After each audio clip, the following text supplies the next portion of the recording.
അമേരിക്കയിൽ നിന്ന് ഏറ്റവും ഒടുവിൽ പുറത്തു വന്ന ഒരു റിപ്പോർട്ട്, അതായത് നാഷണൽ സെക്യൂരിറ്റി സ്ട്രാറ്റജി, ആ രേഖയിൽ അത് സുപ്രധാനമായ രേഖയാണ്. അമേരിക്കക്ക് മാത്രമല്ല, അത് ഇന്ത്യക്കും ചൈനക്കൊക്കെ പ്രധാനപ്പെട്ടതാണ്. ഒന്ന്, ഇന്ത്യയെക്കുറിച്ചുള്ള പ്രതീക്ഷകൾ, ഒപ്പം ചൈനയെക്കുറിച്ചുള്ള യാഥാർത്ഥ്യങ്ങൾ, അതോടൊപ്പം അമേരിക്കയുടെ തകർച്ചയെക്കുറിച്ചുള്ള കുറ്റസമ്മതം അല്ലെങ്കിൽ ഏറ്റുപറയൽ എല്ലാം ചേർന്ന റിപ്പോർട്ടാണത്. ആ റിപ്പോർട്ട് ഇപ്പോഴും വേണ്ട വിധം നമ്മുടെ മാധ്യമങ്ങളുടെ ശ്രദ്ധയിൽ വന്നിട്ടില്ല. റിപ്പോർട്ട് മിനിഞ്ഞാന്നേ വന്നിട്ടുള്ളൂ. റിപ്പോർട്ട് പ്രസിദ്ധീകരിച്ചതൊക്കെ ഇന്നലെയൊക്കെയാണ്. അപ്പോൾ ഈ US നാഷണൽ സെക്യൂരിറ്റി സ്ട്രാറ്റജി റിപ്പോർട്ടാണിത്. 33 പേജുണ്ട്. 33 പേജിൽ 6 പേജ് ചൈനയ്ക്ക് വേണ്ടി നീക്കി വച്ചിരിക്കുന്നു എന്നുള്ളത് ചൈനയെ പറ്റി എത്രമാത്രം ആശങ്ക അമേരിക്കയ്ക്ക് ഉണ്ട് എന്നുള്ളതിന് തെളിവാണ്. ഇത് അമേരിക്കയിൽ ഒരു പ്രസിഡന്റ് വന്നാൽ ഒരു ഊഴത്തിൽ ഒരു തവണയാണ് അദ്ദേഹത്തിൻ്റെ വിഷൻ ഉണ്ടല്ലോ, അമേരിക്കയുടെ ഭാവിയെ സംബന്ധിച്ചിട്ടുള്ള വിഷൻ, അത് രേഖപ്പെടുത്തുന്ന റിപ്പോർട്ടാണിത്. അപ്പം മുമ്പ് ട്രംപ് ഉണ്ടായിരുന്നപ്പോൾ അന്ന് ഒരു തവണ വന്നിരുന്നു, ഇത്തവണ ഇങ്ങനെ. അപ്പം ഇതില് അമേരിക്കൻ യുഗം അവസാനിക്കുന്നു എന്നുള്ള ഏറ്റുപറച്ചിൽ ഇതിൻ്റെ ഒരു ഭാഗമാണ്. നമ്മളാണ് ലോകത്തിനെ മൊത്തം ഭരിക്കുന്നത് എന്നുള്ള ഇതൊന്നും ഇല്ല, തിരിച്ചറിവാണ്. തിരിച്ചറിവുണ്ട്. അപ്പോൾ അമേരിക്കയുടെ ആഗോള മുൻഗണനകൾ, പ്രയോറിറ്റീസ്, അതെന്തായിരിക്കണം എന്ന് പറയുന്ന റിപ്പോർട്ടാണിത്. ഈ എങ്ങനെ അമേരിക്കയുടെ ഫണ്ട് ഇതിനൊക്കെ വേണ്ടി മുൻഗണനകൾ സാധ്യമാക്കാൻ വേണ്ടി പ്രയോഗിക്കാം, ഇതൊക്കെയാണ് ഇതിൻ്റെ അകത്ത് പറയുന്നത്. അപ്പോൾ ഇൻഡോ പസഫിക് മേഖലയിൽ ചൈനയെ എങ്ങനെ വെല്ലുവിളിക്കാം, സൗത്ത് ചൈന സീയിൽ നമുക്ക് എങ്ങനെ അധീശത്വം പുലർത്താം, തൈവാൻ്റെ അധിനിവേശം ചൈനയുടെ അതിനെ എങ്ങനെ നേരിടാം, ഇന്ത്യയുമായി എങ്ങനെ നമുക്ക് ബന്ധം മെച്ചമാക്കാം, ഇതൊക്കെ ഈ വിശദമായിട്ട് ഇതിൻ്റെ അകത്ത് പറഞ്ഞിട്ടുണ്ട്. എന്നിട്ട് ഇതിൻ്റെ അകത്ത് സഖ്യരാജ്യങ്ങൾ, അമേരിക്കയുടെ സഖ്യരാജ്യങ്ങൾ, പ്രത്യേകിച്ച് നാറ്റോ രാജ്യങ്ങളെയാണ് ഉദ്ദേശിക്കുന്നത്, അവർ പ്രതിരോധ ചെലവ് കൂട്ടണം എന്ന് ഇതിൻ്റെ അകത്ത് പറഞ്ഞിട്ടുണ്ട്. GDP-യുടെ 5% ആക്കണം എന്ന് പറഞ്ഞിട്ടുണ്ട്. അതെന്താന്ന് വെച്ച് കഴിഞ്ഞാൽ നാറ്റോ രാജ്യങ്ങൾ 32 രാജ്യങ്ങളാണ്, അമേരിക്കയുടെ സഖ്യരാജ്യങ്ങൾ. അമേരിക്ക അവർ തമ്മിൽ കരാറുണ്ട്. അവരെ ആരെങ്കിലും ആക്രമിച്ചാൽ അമേരിക്ക ഇടപെട്ടോളെന്ന് പറഞ്ഞുകൊണ്ട് ഇവരൊന്നും ആയുധങ്ങളൊന്നും മേടിക്കാറില്ല. അവരുടെ പ്രതിരോധ ചെലവിന്റെ 1%, 2% ഒക്കെ ആയുധം മേടിക്കാനായിട്ട് ഉപയോഗിക്കും. യൂറോപ്പിൽ ഇപ്പൊ റഷ്യയുടെ വലിയ ഭീഷണിയൊക്കെ ഉണ്ട് അയൽ രാജ്യങ്ങൾക്ക്, പോളണ്ട് പോലുള്ള രാജ്യങ്ങൾക്കൊക്കെ. ഇന്ന് ഞാൻ വായിച്ചത് ഫ്രാൻസിൽ അവരുടെ ബാലിസ്റ്റിക് മിസൈൽസ് വെച്ചിരിക്കുന്ന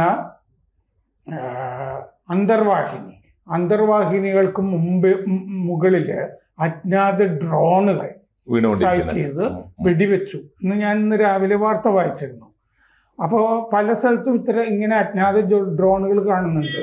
ജർമ്മനിയിൽ, പോളണ്ടില്, ബ്രിട്ടനിൽ വരെ ഒക്കെ കാണുന്നുണ്ട്. അപ്പോൾ ഇതിന് അവര് തന്നെ, പോളണ്ട് ഇപ്പോൾ കൂടുതൽ ആയുധങ്ങളൊക്കെ വാങ്ങിച്ചു തുടങ്ങിയിട്ടുണ്ട്. അപ്പോൾ അമേരിക്കയെ ആശ്രയിക്കാതെ അവർ കൂടുതൽ ആയുധങ്ങൾ വാങ്ങിക്കണം എന്നാണ് ഈ പറയുന്നത്. പിന്നെ അമേരിക്കയിലേക്ക് അധികം കുടിയേറ്റങ്ങൾ ഇനി പ്രോത്സാഹിപ്പിക്കുകയില്ല എന്ന് പറഞ്ഞിട്ടുണ്ട്. ഇനിയാണ് പ്രധാനപ്പെട്ട ഭാഗം. 33 പേജിൽ 6 പേജ് ചൈനയെ സംബന്ധിച്ചാണ്. അപ്പോൾ കഴിഞ്ഞ 5 ദശകത്തിൽ അമേരിക്ക സ്വീകരിച്ച ചൈന നയം അത് അബദ്ധ ജടിലമായിരുന്നു എന്ന് ഇതിൻ്റെ അകത്ത് പറഞ്ഞിട്ടുണ്ട്. 5 ദശകം. കാരണം ആ തെറ്റുകൾ ഇപ്പോൾ കഴിഞ്ഞ കുറച്ചു കാലമായിട്ട് ട്രംപ് നീക്കി വരുന്നു എന്ന് ഇതിൻ്റെ അകത്ത് പറഞ്ഞിട്ടുണ്ട്. ചൈനയ്ക്ക് അമേരിക്ക വിപണി തുറന്നു കൊടുത്തത് തെറ്റായിപ്പോയി എന്ന് പറയുന്നു. കാരണം അമേരിക്കൻ കമ്പനികൾ ചൈനയിൽ നിക്ഷേപിച്ചു, ചൈനയിൽ പോയിട്ട് അങ്ങനെ അവരെ പുതിയ ലോകക്രമത്തിലേക്ക് ഉയർത്തിക്കൊണ്ടുവന്നതിൻ്റെ പാപഭാരം അമേരിക്ക ഉണ്ട്. അവര് ഒരു ദരിദ്ര രാഷ്ട്രമായിരുന്നു ചൈന. പക്ഷെ അവരെ സമ്പത്തിലേക്കും ആഗോള വിപണിയിലേക്കും ഒക്കെ ഇഴച്ചു കൊണ്ടുവന്നത് അമേരിക്കയാണ് എന്ന് ഇതിൻ്റെ അകത്ത് പറഞ്ഞിട്ടുണ്ട്. ചൈന എന്നിട്ട് സമ്പന്നമാവുകയും അത് ചൈനയുടെ ഗുണത്തിന് ചൈന ഉപയോഗിക്കുകയും ചെയ്തു. 1979 ചൈന അവരുടെ വിപണി തുറക്കുന്നത്. എന്നിട്ട് അവർ സമ്പന്നമായിട്ട് അമേരിക്കയുമായിട്ട് കടുത്ത മത്സരത്തിൽ അവർ ഏർപ്പെട്ടു. ദരിദ്ര രാജ്യവുമായിട്ടുള്ള അങ്ങനെ ഒരു ബന്ധപ്പെടാം എന്ന് അമേരിക്ക വിചാരിച്ചത് അമേരിക്കയ്ക്ക് തന്നെ വിനയായി. ആ ദരിദ്ര രാജ്യം സമ്പന്നമായി അത് ഒന്നാം സ്ഥാനത്തേക്ക് കുതിക്കുന്നു. അമേരിക്കയ്ക്ക് തന്നെ എതിരായി. അതെ, എതിരായി വരുന്നു. കാരണം ലോകത്തിൽ ഒന്നാം സ്ഥാനത്ത് വരാൻ ചൈന സാധ്യതയുണ്ട് എന്നുള്ള ഫോർകാസ്റ്റുകളൊക്കെ എല്ലാവരും പുറപ്പെടുവിക്കുന്നതാണ്. 2017 ചൈന ഈ സപ്ലൈ ചെയിൻ, ആഗോള സപ്ലൈ ചെയിൻ, പല സാധനങ്ങൾ കയറ്റി അയക്കുന്ന ഇറക്കുമതി, ഇതിൻ്റെ നിയന്ത്രണം കൈയടക്കി എന്നീ റിപ്പോർട്ടിൽ പറയുന്നുണ്ട്. അവരെങ്ങനെയാ ചെയ്തതെന്ന് വെച്ച് കഴിഞ്ഞാൽ ഈ ചെറിയ വരുമാനമുള്ള, ഇടത്തരം വരുമാനമുള്ള രാജ്യങ്ങളുണ്ടല്ലോ, അതിന് അമേരിക്കയ്ക്ക് ഡോളർ കണക്കൊക്കെ ഉണ്ട്. ലോ മിഡിൽ ഇൻകം രാജ്യങ്ങൾ അവരുമൊക്കെ ആയിട്ട് ഭയങ്കരമായ അടുപ്പത്തിൽ ചൈന വന്നു. അങ്ങനെ സപ്ലൈ ചെയിൻ അമേരിക്കയിൽ നിന്ന് ചൈന കൈയടക്കി. ധാരാളം സബ്സിഡികൾ ചൈന അവിടെ പല രംഗങ്ങളിലും നടപ്പാക്കിയിട്ടുണ്ട്. പിന്നെ ഒരുപാട് ഈ ജോലികളെ ആഗോളതലത്തിൽ തന്നെ നശിപ്പിച്ചു കളയുന്നൊരു നയം ചൈനയ്ക്കുണ്ട്. ഇൻ്റലക്ച്വൽ പ്രോപ്പർട്ടി, ബൗദ്ധിക സ്വത്തവകാശം ചൈന മോഷ്ടിക്കുന്നുണ്ട്. അവർ പല സാധനങ്ങളും, അവർക്ക് ഇപ്പോൾ ഒരു വിമാനം കിട്ടിയാൽ അതിൻ്റെ സാധനങ്ങൾ മുഴുവൻ എടുക്കുമല്ലോ. പിന്നെ വ്യവസായ ചാരപ്രവർത്തനം, ഇൻഡസ്ട്രിയൽ എസ്പണാഷ്, അത് വലിയ തോതിൽ ചൈന നടത്തിക്കൊണ്ടിരിക്കുന്നു. പിന്നെ അവര് മറ്റേ റെയർ എർത്ത് മിനറൽസ്, അതിൻ്റെ മുകളിൽ 80% ലോകത്തിലത്തത് ചൈനയിലാണല്ലോ. അപ്പോൾ അവർക്ക് അതിൻ്റെ മുകളിൽ വലിയ നിയന്ത്രണമുണ്ട്, അതവർ വിട്ടുകൊടുക്കുന്നില്ല. പിന്നെ ഫെന്റനൈൽ, ഈ മയക്കുമരുന്ന്, അത് അമേരിക്കയിലേക്ക് ഇഷ്ടംപോലെ കയറ്റി വയ്ക്കുന്നു. യുവാക്കൾ അതിൻ്റെ അടിമകളൊക്കെ ആവുന്നു. അമേരിക്കയുടെ ഭാവിയാണല്ലോ അതിൽ പെട്ടുപോകുന്നത്. ഈ സാഹചര്യത്തിൽ ഇന്ത്യ അമേരിക്കയെ സംബന്ധിച്ചിടത്തോളം സുപ്രധാന രാജ്യമാണ് എന്ന് അമേരിക്കയുടെ ഈ രേഖയിൽ പറയുന്നു. കച്ചവടവും അല്ലാത്തതുമായ ബന്ധം ഇന്ത്യയുമായി മെച്ചപ്പെടുത്തേണ്ടതുണ്ട്. ഇൻഡോ പസഫിക് സെക്യൂരിറ്റി, സുരക്ഷ, ഈ മേഖലയിൽ ചൈനയൊക്കെയുള്ള ഇൻഡോ പസഫിക് മേഖലയിലെ സുരക്ഷയ്ക്ക് ഇന്ത്യ പ്രധാനപ്പെട്ട രാജ്യമാണ്.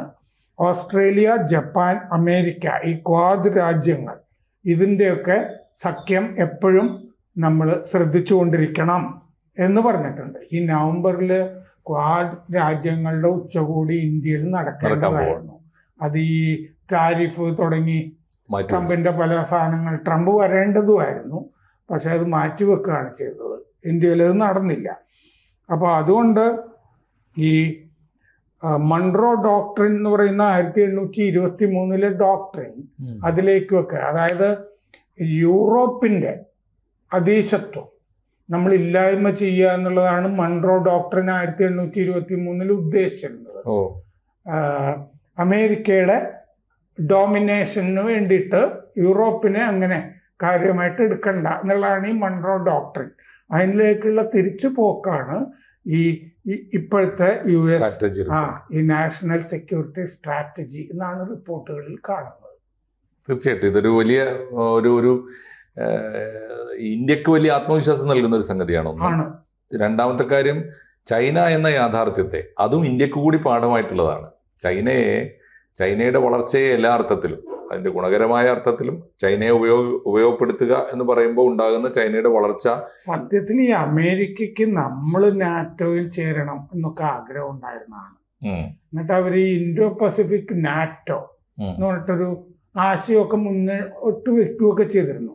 പക്ഷെ നമ്മുടെ വിദേശകാര്യമന്ത്രി ഒക്കെ എപ്പോഴും പറയാറുണ്ടല്ലോ, നമ്മുടെ നയം എന്ന് പറയുന്നത് ഇൻഡിപെൻഡന്റ് നയം. നമുക്ക് എന്താ ഗുണം? ചേരിയേരാന്നല്ല, നമ്മൾ സ്വതന്ത്രമാണ്. കാരണം യൂറോപ്പിന്റെ പ്രശ്നങ്ങൾ നമ്മുടെ പ്രശ്നങ്ങളല്ല എന്ന് അദ്ദേഹം ചെയ്തിട്ടുണ്ട്. അപ്പൊ നമുക്ക് നമ്മൾ രക്ഷപ്പെടാനുള്ള നമ്മൾ ഈ നാറ്റോ പരിപാടിക്കൊന്നും നിന്നു കൊടുത്തില്ലല്ലോ. നമ്മൾ ചൈനയുടെ കൂടെ നിൽക്കും നമ്മുടെ ആവശ്യത്തിന്, നമ്മൾ അമേരിക്കയുടെ കൂടെ നമ്മുടെ ആവശ്യത്തിന് നിൽക്കും. ഇപ്പൊ കുറെയൊക്കെ നമ്മൾ ചൈനയുമായിട്ട് കച്ചവടം, കാരണം താരിഫ് പ്രശ്നം വന്നപ്പോ നമ്മൾ എന്ത് ചെയ്തു? നമ്മൾ നമ്മുടെ കയറ്റുമതിയൊക്കെ ഇപ്പൊ കുതിച്ചു കയറിയില്ലേ? ഉപകാരം എന്ന് പറഞ്ഞ പോലെയായി താരിഫ് ഗുണം ചെയ്തു. ആ അർത്ഥത്തിൽ ശരിയാണ്. അതേസമയത്ത് നമ്മളിപ്പോൾ റഷ്യയുമായി ബന്ധം സ്ഥാപിക്കുന്നതിൽ ചൈനയെക്കുറിച്ചുള്ള നമ്മുടെ ആശങ്കയും കൂടി ചേർന്നതാണ്. പ്ലസ് അമേരിക്കയുമായുള്ള സൈനിക കരാറും നമ്മൾ അതുകൂടെ അതിന്റെ കൂടെ തന്നെ ഈ നിലനിർത്തി. മോദിയും പുടിനും കൂടി ഇരുന്ന് ആ ചർച്ച ചെയ്യുന്നതിന്റെ നേരെ പുറകിലെ ഹെലിക്കോണിയ എന്ന് പറഞ്ഞിട്ടൊരു ചെടി ഉണ്ടായിരുന്നു. ഹെലിക്കോണിയ ഇങ്ങനെ കാണാം. ഈ നയതന്ത്ര കാര്യങ്ങൾ ചർച്ച ചെയ്യുമ്പോൾ ഒരു മുറി ഉണ്ടല്ലോ, ആ മുറിയിലെ ഓരോ തരിക്കും നയതന്ത്ര പ്രാധാന്യം ഉണ്ടെന്നാണ് കാണുക. അപ്പൊ നേരെ പുറകിൽ കാണുന്ന ഈ ഹെലിക്കോണിയ എന്ന് പറഞ്ഞ ചെടി ഒരു പ്രതീകമായിരുന്നു എന്ന് പറയുന്നത്. വേണമെങ്കിൽ ട്രംപ് കണ്ടോട്ടെ എന്ന്. കാരണം മുന്നോട്ടുള്ള പ്രതീക്ഷ, കുതിച്ചു ചാട്ടം, ഐശ്വര്യം, ഇതിന്റെയൊക്കെ ആഗോള പ്രതീകമാണ് ഈ ഹെലിക്കോണിയ എന്ന് പറഞ്ഞ ചെടി. അത് വളരെ വളരെ ഈസ്തെറ്റിക് ആയിട്ടുള്ള ഒരു നിരീക്ഷണം തന്നെയാണത്. ശരിയായിരിക്കും. കാരണം അത്തരം ചർച്ചകളിൽ ഓരോ ദൃശ്യവും പ്രതീകങ്ങൾ തന്നെയാണല്ലോ. തീർച്ചയായിട്ടും. എന്തായാലും ഇപ്പോൾ ഈ വന്നിരിക്കുന്ന റിപ്പോർട്ട് നമുക്ക് ആത്മവിശ്വാസവും അതേസമയം നിങ്ങളുടെ താരിഫും കാര്യങ്ങളും നിങ്ങൾക്ക് കയറാനും ഒക്കെയുള്ള കാര്യങ്ങളുമായിട്ട് നിങ്ങൾ നടന്നോ? ഞങ്ങൾ പക്ഷെ ഒട്ടും പുറകിലല്ല കേട്ടോ എന്നുള്ള സന്ദേശമാണ്. ആ സന്ദേശമാണ് അത്. തീർച്ചയായിട്ടും അത് വളരെ കൃത്യമായൊരു അതുകൊണ്ട് അമേരിക്കക്ക് വേണമെന്നുണ്ടെങ്കിൽ വന്നോ എന്നുള്ളതാണ്. നിങ്ങളെ ആശ്രയിച്ചിട്ടല്ല ഞങ്ങളുടെ യാത്ര. അല്ല, തീർച്ചയായിട്ടും ഞങ്ങൾ നിങ്ങളോട് സഹകരിക്കും. ഞങ്ങൾക്ക് ഗുണകരമായ അളവിൽ ഞങ്ങൾ ചൈനയോട് സഹകരിച്ചു പോകും. ഞങ്ങൾക്ക് ദോഷമല്ലാത്തിടത്തോളം ഞങ്ങൾ റഷ്യയും ആയിട്ടും നല്ല ബന്ധം സൂക്ഷിക്കും. അത് ഞങ്ങൾക്ക് ആവശ്യമുള്ളിടത്തോളം എന്ന നിലപാട് തന്നെയാണ് ഇന്ത്യയുടെ ഈ സ്വാതന്ത്ര്യം എന്ന് പറയുന്നത്. അതൊരു സ്വാതന്ത്ര്യ പ്രഖ്യാപനം തന്നെയാണ്. ആ നയത്തിന് അമേരിക്കയുടെ കൂടി അംഗീകാരം കിട്ടുന്നു എന്നുള്ളതാണ് ഈ സ്ട്രാറ്റജി റിപ്പോർട്ടിന്റെ. തീർച്ചയായിട്ടും ട്രംപിന്റെ നയപരിപാടി കൂടിയാണ്, രണ്ടാം ട്രംപിന്റെ നയപ്രഖ്യാപനം കൂടിയാണ് എന്ന് വേണമല്ലോ അമേരിക്കയുടെ ഈ. അതില് ചൈനയെ ശത്രുസ്ഥാനത്ത് നിർത്തിയിരിക്കുന്നു, ഇന്ത്യയെ സഖ്യസ്ഥാനത്ത് നിർത്തിയിരിക്കുന്നു. അത് പ്രധാനമാണ്. കൂടുതൽ വാർത്തകളും വിശേഷങ്ങളും നിങ്ങളിലേക്ക് എത്താൻ ABC മലയാളം സബ്സ്ക്രൈബ് ചെയ്യുക, ബെൽ ബട്ടണും അമർത്തുക.